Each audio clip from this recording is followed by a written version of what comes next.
Di mana titik tidak masuk akalnya? Di mana titik tidak masuk akalnya? Di mana titik tidak masuk akalnya? Awas ada mobil! Setelah dinasti Warrior PS2 kagak diminati, ada sebuah keluarga kecil yang mau berangkat sekolah tapi sepatu bocil ini tiba-tiba memiliki cangkem. Alhasil kakaknya pun dengan kreatifnya melakukan pengobatan. Sini dek, kakak benerin. Buset dah, sepatu punya cangkem malah diplester. Yang langsung memplester cangkem di sepatu adiknya hingga hasil akhirnya menjadi seperti ini. What the hell? Sepatu punya cangkem itu dilem kids, bukan diplester. Kagak punya lem? Noh, pakai nasi seres cooker dijamin lengket.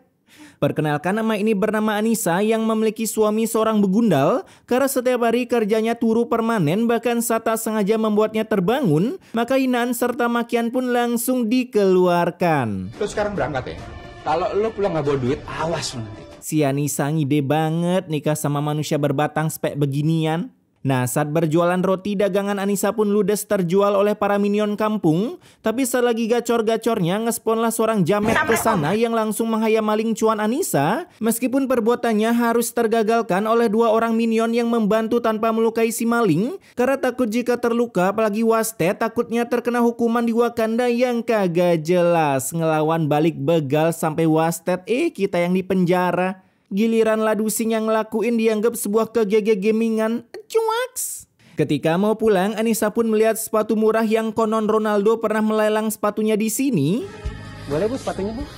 Semua sepatu harganya sama bu, 99.000. Widih, diskon besar-besaran cuy.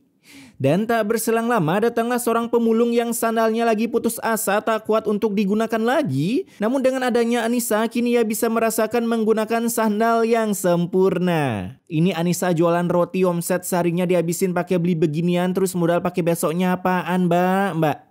Kemudian saat sampai di rumah baru aja kelar masak telur ceplok ayam kalkun, tiba-tiba sepatu untuk Rehan anaknya pun malah hilang. Dimana saat dicari rupanya sepatunya lagi dijual oleh bapaknya sendiri, hitung-hitung bisa depo berharap bisa kaya mendadak. Dan dengan harga 70.000 doang, kini sepatu yang dibeli 99.000 pun harus sold out. Ya, kebiasaan hobi rakyat jelata guys, ngejudai. Mana sekarang lagi maraknya spam komen judol, aduh lagi kejar target ya, cuaks.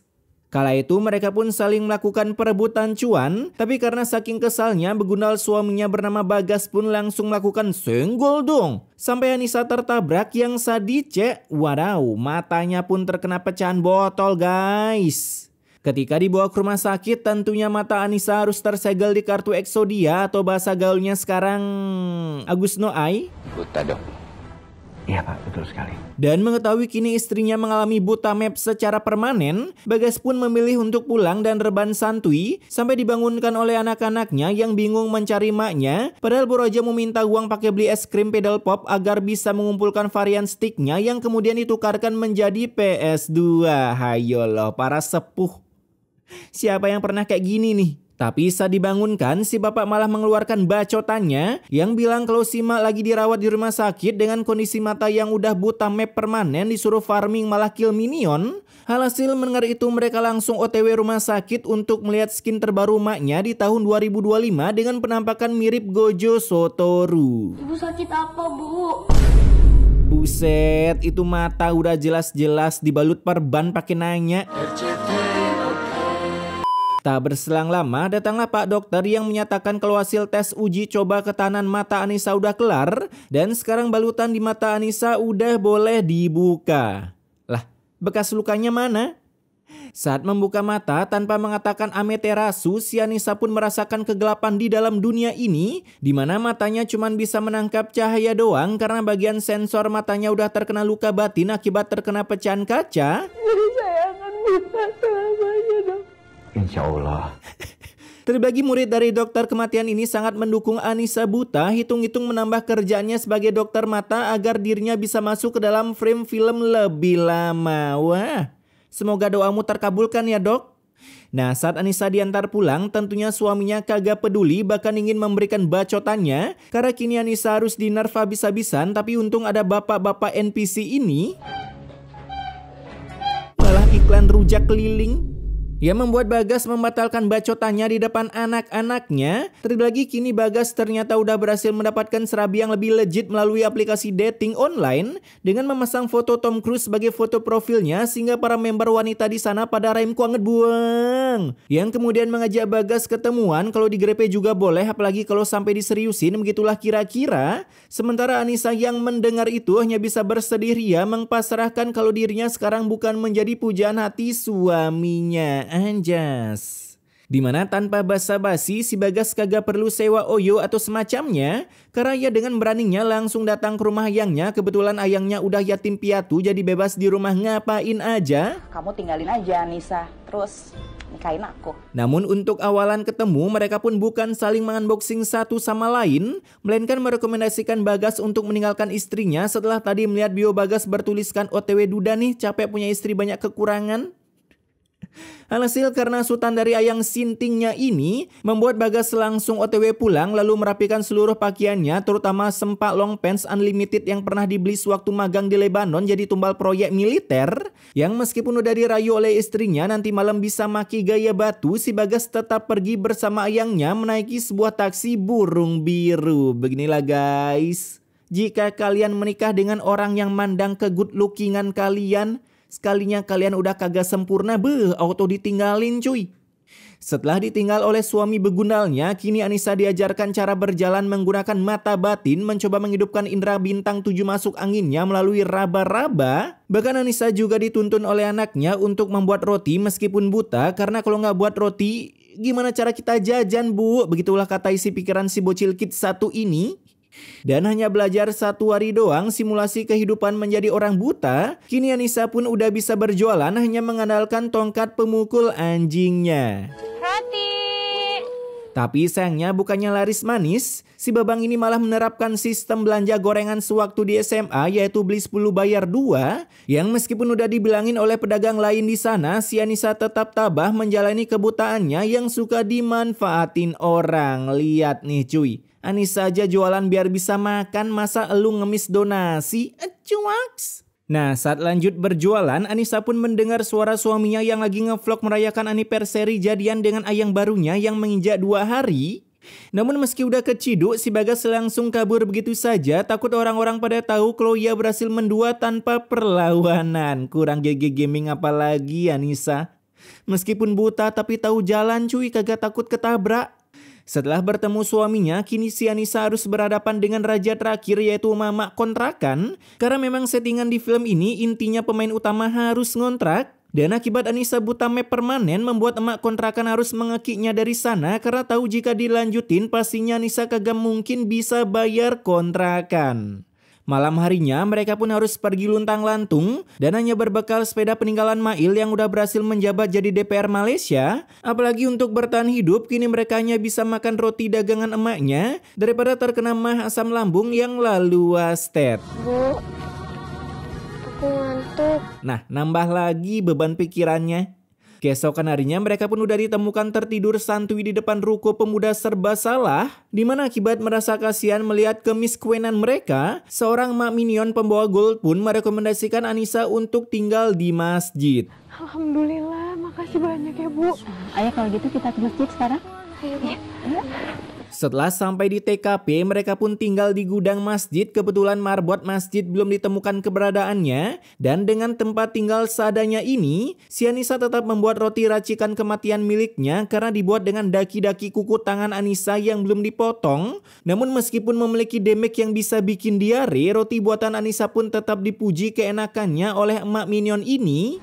Roti buatan kamu enak sekali. Sehingga karena pujian itu, kini Anissa berniat membuat roti gratis bagi para warga yang beribadah ke masjid. Lah, terus dapat uang dari mana anjing?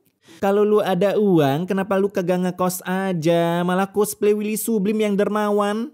Kemudian keesokan harinya Bagas yang bingung nyari uang di mana pakai depo, ia pun kebetulan melihat Anissa yang lagi jualan roti dan mengetahui Anissa menerapkan pajak 12% karena rotinya disebut sebagai barang mewah. Kini Bagas mencoba melakukan hayam maling dengan pendekatan di awal yang lalu diam-diam menggrepe tas milik Anissa. Karena setelah berhasil menggrepe uang yang dicetak di perpustakaan kampus, kini Bagas langsung logout dari sana tanpa sepatah kata pun. Lagian Anissa loh, Udah tahu punya suami begundal bisa-bisanya kagak aware sama harta sendiri. Karena uangnya udah diambil, kini Anissa kembali lanjut berjualan part 2-nya di hari yang sama. Tapi baru berjalan beberapa sentimeter, tongkat pemukul anjingnya yang diberkati oleh Tong Sang Chong tiba-tiba hilang dari peradabannya. Namun saat dicari, Anissa pun mendapatkan sebuah dompet tak bertuan yang di dalamnya berisikan banyak uang, kemungkinan habis korupsi 300 triliun dan sekarang udah bebas. Anjas. Kebetulan keadilan bisa dibungkam oleh uang kalau di Wakanda. Aduh, nambah lagi menganjaskannya. Kala itu datanglah orang yang punya sehingga ia langsung memberikan uangnya untuk Anissa sebagai rasa terima kasih. Bahkan selain uang, saat mengetahui Anissa kagak punya rumah, denger sendiri dah. Saya punya 1 rumah kontrakan yang kosong. Saya nggak punya rumah. Gak usah bayar, gratis. Saking banyaknya korupsi sampai banyak banget punya aset gitu kali ya. Tapi meskipun udah ditawarkan, si Anissa malah menolak. Goblok kali. Padahal bapak ini adalah duda yang kaya raya setelah ditinggal wasted oleh istrinya. Padahal kan, aduh, tinggal deketin aja porotin hartanya porotin.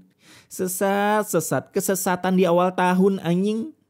Keesokan harinya ternyata si Anissa diam-diam menyetujui penawaran khusus si bapak yang dompetnya hilang itu, ya pengelajah Dadang Cikibul.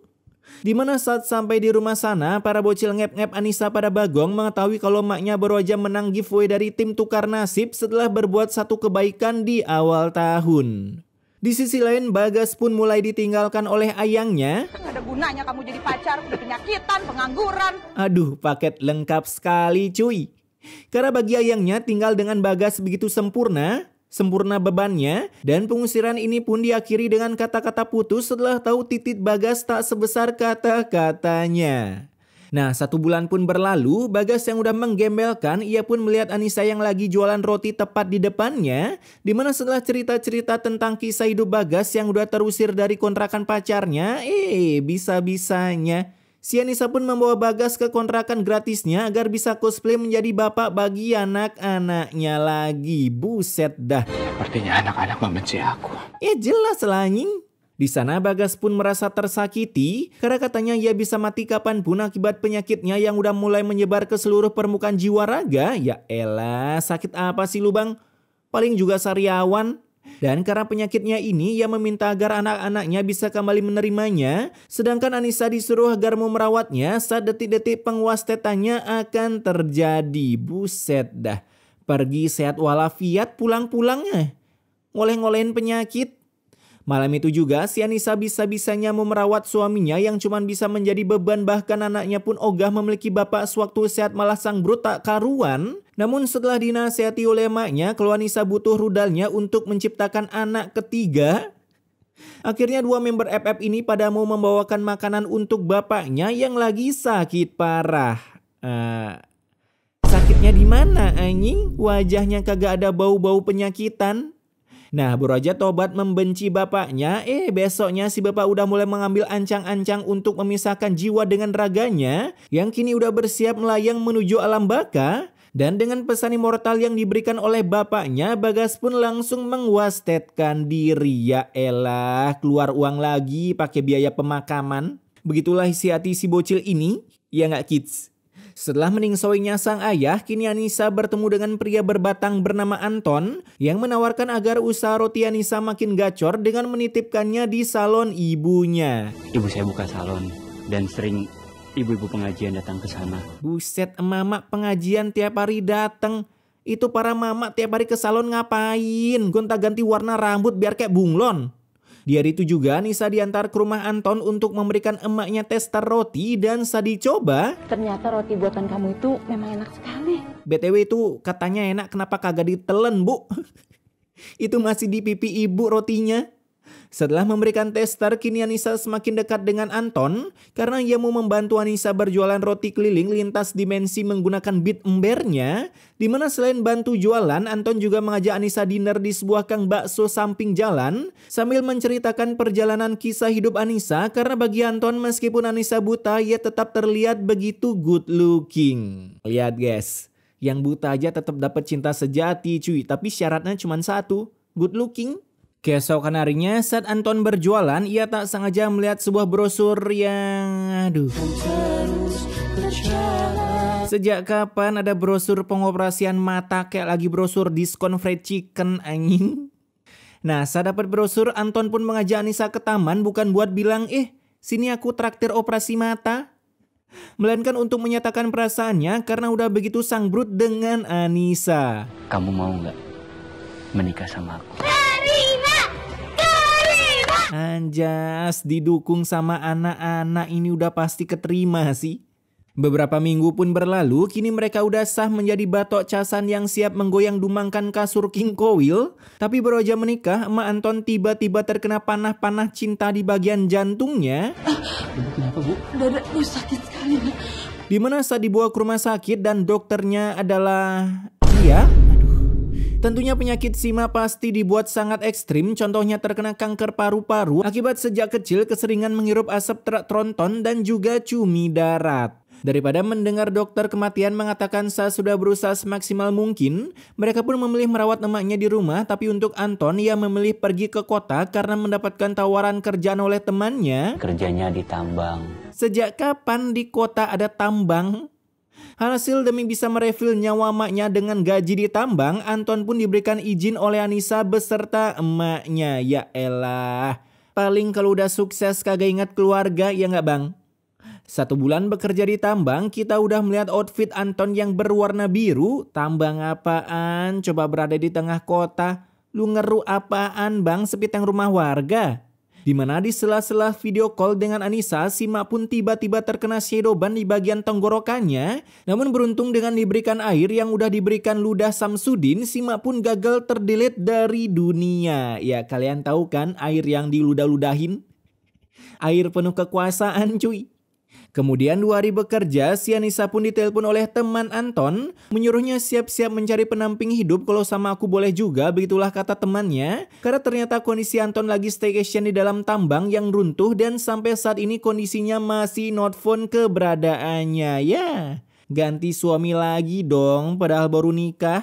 Nah, beberapa harinya lagi, meskipun Anton udah kagak ada alias wasted katanya, si Anissa pun tetap merawat emak Anton dengan tulus meskipun kurang ceria sebab si mak sekarang mulai takut ditinggalkan oleh menantunya karena mengira Anissa memiliki jiwa-jiwa begundal sama seperti mantan suaminya. Dan di sisi lain rupanya Anton masih hidup dan kini ia mulai berusaha keluar.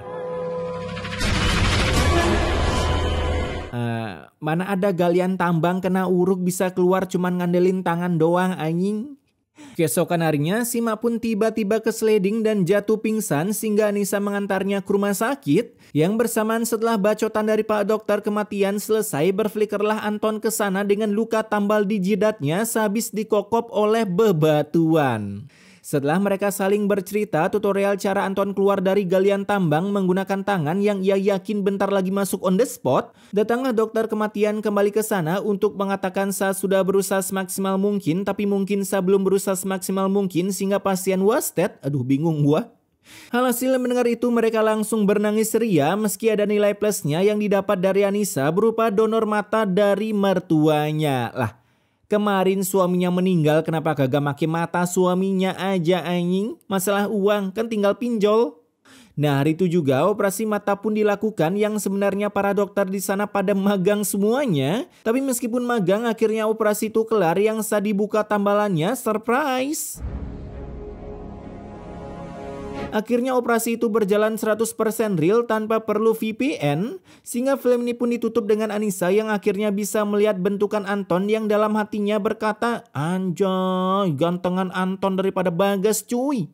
Dan akhirnya film ini pun berakhir dengan senyuman mereka semua yang bahagia atas kematian si emak. Makasih emak, aku bisa melihat lagi, begitulah kata Anissa. Tamat.